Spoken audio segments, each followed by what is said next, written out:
आगरा में सिस्टम सुधार संगठन के कार्यकर्ताओं ने किया प्रदर्शन, कलेक्ट्रेट परिसर पहुंचकर जमकर की नारेबाजी। लखनऊ में पुलिस का दिखा अजब कारनामा, एक ही गाड़ी का काटा 2 बार चालान।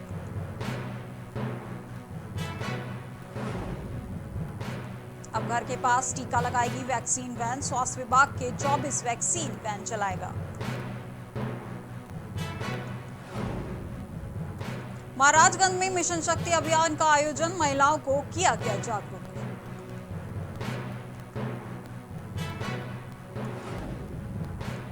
मैनपुरी में जालसाजों पर पुलिस का एक्शन, पुलिस ने 2 आरोपी को किया गिरफ्तार।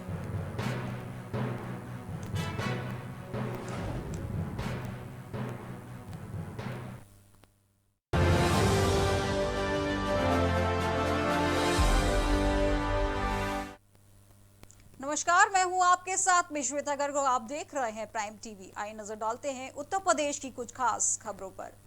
लखनऊ में टीकाकरण को लेकर तेजी आ रही है। अब घर घर जाकर के टीकाकरण लगाया जाएगा। वैक्सीन वैन के द्वारा सभी को घर घर जाकर के टीका लगवाया जाएगा। टीकाकरण में तेजी लाने के लिए स्वास्थ्य विभाग ने 24 वैक्सीन वैन चलाएगा। केयर संस्था के सहयोग से शहरी और ग्रामीण इलाकों में वैन चलाई जाएगी। वहीं आधार कार्ड दिखाकर मौके पर पंजीकरण कर टीका लगाया जाएगा। वहीं सीएचसी के अधीक्षक वैन का रूट चार्ट तैयार करेंगे। आज जनपद लखनऊ में 32 लाख से ज़्यादा कोविड के डोजेज लगाए जा चुके हैं। फर्स्ट डोज से हमारे लगभग 62% पॉपुलेशन कवर हो गई है और सेकेंड डोज से 26 से 27%। प्रतिदिन का हमारा जो एवरेज चल रहा है ये 45 से 50 हज़ार डोजेज का चल रहा है। इसको हम लोग और अभी तेज़ी दे रहे हैं, जिसके लिए हमने मोबाइल वैक्सीनेशन वैन्स को केयर इंडिया और स्वास्थ्य विभाग और जिला प्रशासन के माध्यम से आज प्रारंभ किया जा रहा है। ऐसे 23 मोबाइल वैन्स हैं जो प्रत्येक क्षेत्रों में, ग्रामीण क्षेत्रों में हम 2-2 दे रहे हैं और हर एक सीएचसी शहरी क्षेत्रों में 1-1 ऐसे मोबाइल वैन्स दे रहे हैं जो प्रतिदिन 3। विधानसभा चुनाव को लेकर सभी पार्टियां ज्यादा से ज्यादा लोगों को जोड़ने में लगी हुई है। ऐसे में अर्थव्यवस्था की रीढ़ की हड्डी कहे जाने वाले व्यापारियों की भी इस चुनाव में अहम भूमिका होगी। व्यापारी वर्ग कितने अहम मुद्दों पर अपना वोट देगा, इस पर प्राइम टीवी संवाददाता अश्विन त्रिवेदी ने उत्तर प्रदेश आदर्श व्यापार मंडल के प्रदेश अध्यक्ष संजय गुप्ता से खास बातचीत की। संजय गुप्ता ने बताया कि जनता और व्यापारी दोनों ही इस बार जागरूक हो चुके हैं। वे इस बार जनता की समस्याओं और बिजली, पानी, चिकित्सा, शिक्षा आदि को ध्यान में रखते हुए अपना वोट देंगे। 2022 विधानसभा चुनाव की तैयारियां शुरू हो चुकी हैं। सभी पार्टियां अपनी अपनी नींव मजबूत करने पर जुटी हुई हैं और अलग अलग वर्ग को साधने में जुटी हुई हैं। सभी पार्टियां प्रबुद्ध वर्ग सम्मेलन कर रही हैं। ऐसे में सपा ने व्यापारी सम्मेलन भी किया है कल, और ऐसे में सबसे अहम मुद्दा होता है कि व्यापारी किस तरफ जाएगा और व्यापारी की समस्याएं क्या हैं, उनकी मांगें क्या हैं। इस पर ज़्यादा बात करने के लिए अभी हमारे साथ आदर्श व्यापार मंडल के अध्यक्ष संजय गुप्ता जी मौजूद हैं। हम उनसे जानते हैं कि व्यापारी की क्या राय है 2022 विधानसभा चुनाव को लेकर। सर, बहुत बहुत स्वागत है आपका प्राइम टीवी में। धन्यवाद सर, सबसे पहले जानना चाहूँगा कि व्यापारियों की क्या मांगे हैं, व्यापारी 2022 विधानसभा चुनाव को किस तरीके से देखते हैं। जिस तरह से पॉलिटिकल पार्टीज ने विधानसभा चुनाव की तैयारियां शुरू कर दी हैं, ठीक उसी प्रकार से प्रदेश के व्यापारी समाज ने और उत्तर प्रदेश आदर्श व्यापार मंडल ने 2022 में व्यापारियों के वोट से ही सरकार बने, इसकी तैयारी भी शुरू कर दी है। संगठन ने अपने 17वें स्थापना दिवस के मौके पर 24 अगस्त को प्रदेश की राजधानी लखनऊ से एक व्यापारी स्वाभिमान जागरूकता एवं संकल्प अभियान शुरू किया है, जिसके तहत हम लोग एक संकल्प की बैठकें कर रहे हैं। व्यापारी समाज हिंदुस्तान का सबसे बड़ा जो वोट बैंक है वो व्यापारी है। पॉलिटिकल पार्टीज बहुत साजिश के तहत सुनियोजित तरीके से हम सभी को, समाज के सभी वर्गों को, हिंदू, मुस्लिम, बनिया, ब्राह्मण, ठाकुर, यादव, जाटव, खत्री, सिंधी, पंजाबी में बांट रहा है। आदर्श व्यापार मंडल ने ये तय किया है कि हम लोग पूरे प्रदेश में दौरे करेंगे। अभी हमने पिछले हफ्ते हरदोई में किया है, इसके पहले सीतापुर में किया है। आदर्श व्यापार मंडल पूरे प्रदेश में दौरे करके व्यापारियों को इस बात के लिए जागरूक करेगा कि इस चुनाव में हम लोगों को जाति और धर्म के खांचे में नहीं बंटना है। हमको व्यापारी बनकर के वोट देना है, व्यापारी की सोच के साथ वोट देना है। और यदि हम लोग ये करने में कामयाब हो गए, जो हम लोग निश्चित रूप से होंगे, तो आप यकीन जानिए कि अब की जो सरकार बनेगी वो व्यापारियों के वोट से ही बनेगी। अब की विधानसभा चुनाव में प्रदेश का व्यापारी गेम चेंजर होगा। सर आप सबसे बड़ा सवाल ये है कि मुद्दे कौन कौन से हैं, किन किन मुद्दों पर व्यापारी अपना कीमती वोट देगा? व्यापारी अब की विकास की बात, जीएसटी की हम लोग को जो समस्या है, कॉमर्शियल हाउस टैक्स 5 गुना है, वो हमारी समस्या है। व्यापारियों की सुरक्षा का विषय भी है। साथ ही साथ कोविड के बाद से व्यापारियों के सामने अनेक प्रकार की आर्थिक चुनौतियां हैं। हमको बैंक की किस्तें देनी पड़ रही हैं, कोई उसमें छूट नहीं मिली। हमें बंद दुकानों का किराया, बंद गोदामों का किराया देना पड़ा, उसमें कोई छूट नहीं मिली। बंद दुकानों के बिजली के बिल का भुगतान करना पड़ा। आदर्श व्यापार मंडल ने मुख्यमंत्री जी से मिलकर हम लोगों ने उनको 6 सूत्रीय ज्ञापन दिया था, अलग अलग पत्र दिए थे। उसमें हम लोगों ने ये कहा था कि जिन व्यापारियों की कोविड से मृत्यु हो गई है उनको जीएसटी विभाग द्वारा दुर्घटना बीमा योजना का दायरा बढ़ाते हुए 10 लाख रुपए की सहायता राशि दी जाए उनके परिजनों को। साथ ही साथ जिस तरीके से समाज के अन्य वर्गों में जो लोग सरकारी कर्मचारी या दूसरे क्षेत्र के लोग हैं जिनकी कोविड में मृत्यु हो गई, उनके परिजनों को सरकार ने 50-50 लाख रुपए की भी सहायता राशि कई जगह पर दी है। जो लोग आवश्यक वस्तुओं के व्यापारी हैं वो सरकार के कहने पर दुकानें खोले थे। ऐसे व्यापारी जिनकी आवश्यक वस्तुओं की दुकानें थी और कोविड से प्रभावित होकर के उनकी मृत्यु हुई है, उनके परिजनों को 50 लाख रुपए का मुआवजा मिले। साथ ही साथ जितनी भी सरकारी वसूली हैं वो सब शिथिल की जाए। कॉमर्शियल हाउस टैक्स बाकी होने पर हमारी दुकानें सील की गई। ये सब चीज़ें बहुत चुभने वाली हैं और हम सब लोग इन विषयों को रखेंगे। साथ ही साथ आदर्श व्यापार मंडल मुहिम ये भी चला रहा है कि इस बार पॉलिटिकल पार्टियों के एजेंडे को बदलना है। ये जो धर्म और जाति के एजेंडे को लेकर चलते सभी पार्टियां, इनके एजेंडे को बदलना है। अब की व्यापारी और जनता जागरूक है। हम चिकित्सा, शिक्षा और रोजगार इन विषयों को ज़्यादा गंभीरता से प्राथमिकता देंगे। सड़क, बिजली, पानी इन विषयों को ज़्यादा गंभीरता से प्राथमिकता देंगे, ना कि जाति और धर्म को हम लोग। कुल मिलाकर कहा जा सकता है कि इस बार जनता और व्यापारी काम पर वोट देंगे, ना कि जातिवाद या किसी अन्य मुद्दे। निश्चित रूप से इस चुनाव में भी और आगे पॉलिटिकल पार्टीज की राजनीति करने की दिशा बदल दी जाए, ऐसी व्यवस्था इस चुनाव में आदर्श व्यापार मंडल करेगा। सर जो मौजूदा सरकार चल रही है इससे व्यापारी कितना ज्यादा संतुष्ट है या 2022 में परिवर्तन व्यापारी चाहते हैं? देखिए, कुछ जगहों पर सरकार ने अच्छा काम किया है, संगठन उसकी सराहना करता है, मुख्यमंत्री जी को धन्यवाद ज्ञापित करता है। लेकिन अनेक ऐसे क्षेत्र हैं जहां पर व्यापारियों के लिए सरकार बहुत ज़्यादा कर सकती थी। व्यापारी कल्याण बोर्ड बना, उसकी हमको लगता है कि 10 बैठकें पूरी नहीं हुई होंगी। तो ऐसी स्थिति में व्यापारियों के लिए जितना ज़्यादा वो काम हो सकता था वो काम नहीं हुआ। हम लोगों को इसका कहीं ना कहीं दुख है।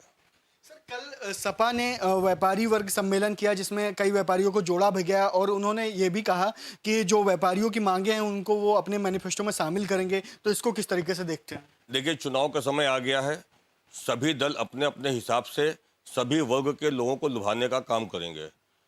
व्यापारी समाज बहुत पैनी निगाह से सभी को देख रहा है। हम लोगों ने बसपा की सरकार भी देखी, हमने सपा की सरकार भी देखी और हमने भाजपा की सरकार भी देखी है।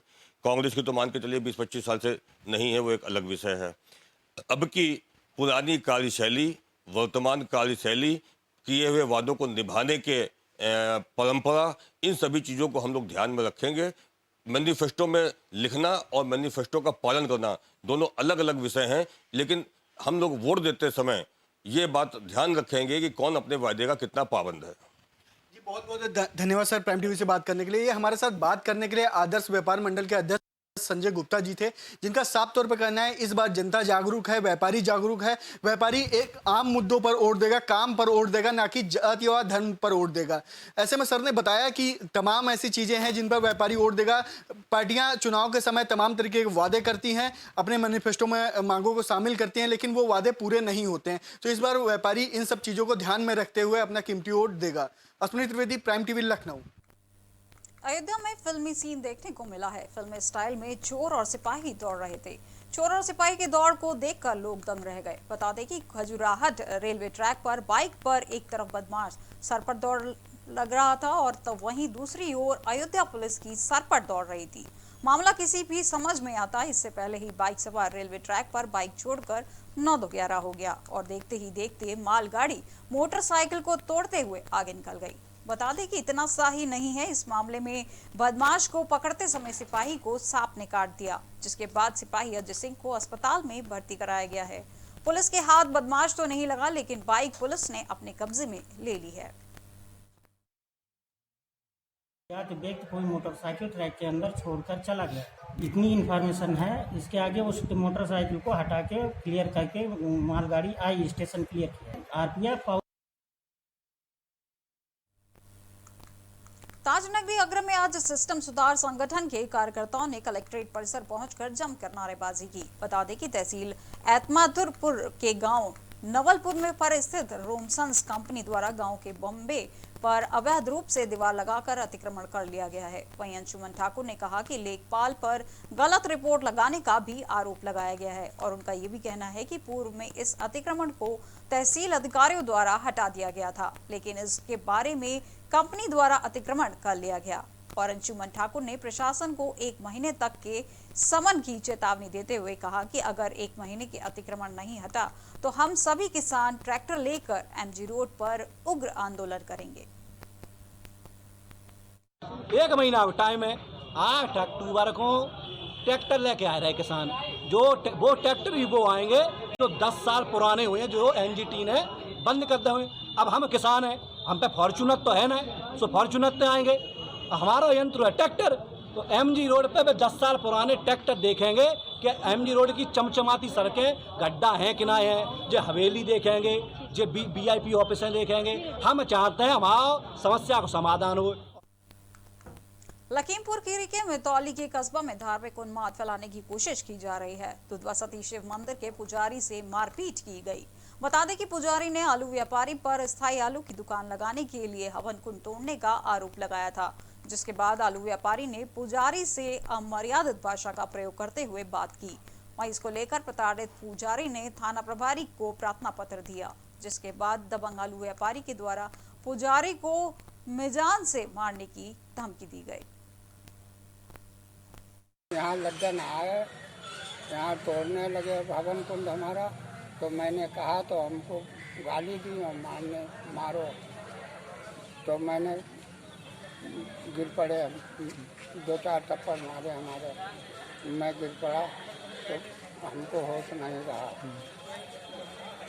तो फिर यहाँ से आए और चले गए, भाग गए। यहाँ कहीं हमको कहा मार डालेंगे तुमको, यहाँ रुकोगे तो भाग जाओ यहाँ। महाराजगंज में मिशन शक्ति अभियान के तहत भगवानपुर चौकी क्षेत्र की सभी महिलाओं और लड़कियों की आत्मरक्षा के लिए जागरूक किया गया। इस दौरान चौकी प्रभारी भगवानपुर प्रशांत पाठक ने उपस्थित लोगों को बताया कि महिलाएं आज किसी भी क्षेत्र में पुरुष से पीछे नहीं है। महिलाओं को इसका सदैव एहसास होना चाहिए।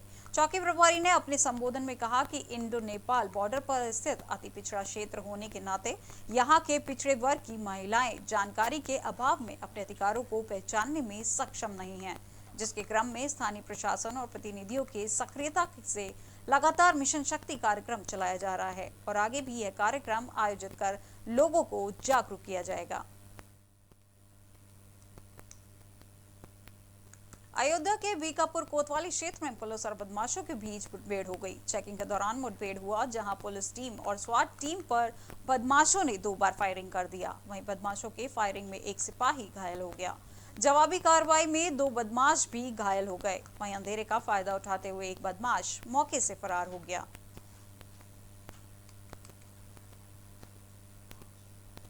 जालौन में एक बड़ा हादसा हुआ है, जहां 2 बाइक के बीच जोरदार टक्कर हुई है। हादसे में दोनों चालक की मौत हो गई। पूरा मामला माधवगढ़ के पास ग्राम सुल्तानपुर मोड़ का है, जहां 2 बाइक सवारों की तेज रफ्तार होने के चलते आपस में भिड़ंत हो गई है, जिसमें बाइक सवार की मौके पर ही मौत हो गई। वहीं कुछ लोग हादसे में घायल हो गए हैं, जिसे जिला अस्पताल में भर्ती कराया गया है।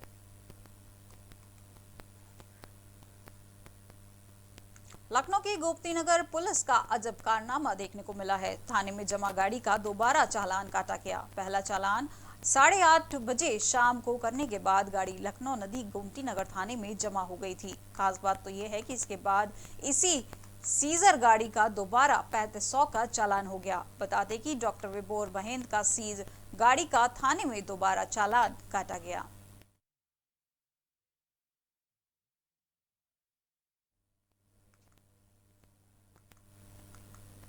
मैनपुरी के थाना करहल में 2 भाइयों ने खाते से 50,000 रुपए उड़ा लिए। दोनों जालसाजों को पुलिस ने गिरफ्तार कर लिया है।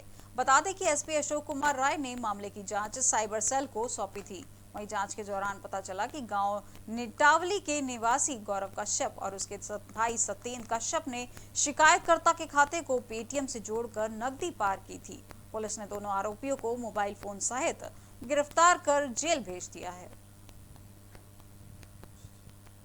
पिछले दिनों एक मुकदमा दर्ज कराया गया था जिसमें कि मोबाइल का सिम चोरी करके और फिर ऑनलाइन जो है इसमें ठगी की गई और कई सामान खरीदे गए।